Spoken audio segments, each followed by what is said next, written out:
Hello guys, welcome to my channel. నేనైతే కొత్తగా channel start చేశాను, కొంచెం సపోర్ట్ చేస్తారని కోరుకుంటున్నాను.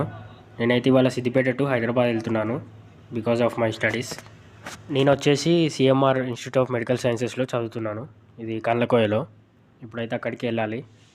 సో మనం ఇప్పుడు ప్యాట్నీకి వెళ్ళి అక్కడ నుండి మేడ్చల్ బస్ ఎక్కితే కండ్లకోయకి వెళ్తాం. ఇప్పుడు ప్రజెంట్ అయితే జేబీఎస్ బస్ స్టాండ్ దగ్గర ఉన్నాం. ఇప్పుడైతే ప్యాట్నీ రూట్కి అయితే వెళ్ళాలి. అక్కడ ఒక స్టాప్ ఉంటుంది, ఆ స్టాప్కి వస్తాయి మేడ్చల్ బస్సులు. ఇట్లా అక్కడికి వెళ్ళి ఎక్కాలి. ఇప్పుడైతే నేను ప్రజెంట్ పెరెడ్ గ్రౌండ్ మెట్రో దగ్గర ఉన్నా.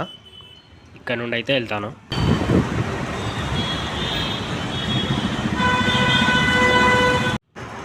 ఇదే అండి ఆ స్టాప్. మీరు ఎప్పుడైనా మేడ్చల్ వెళ్ళాలనుకుంటే 229 బస్ అయితే ఎక్కండి. ఎందుకంటే మేడ్చల్ అంటే చాలా బస్సెస్ ఉంటాయి, అంటే డిఫరెంట్ రూట్స్ ఉంటాయి. ఫైనలీ కండ్లకోయ అయితే వచ్చేసినామండి. సబ్స్క్రైబ్.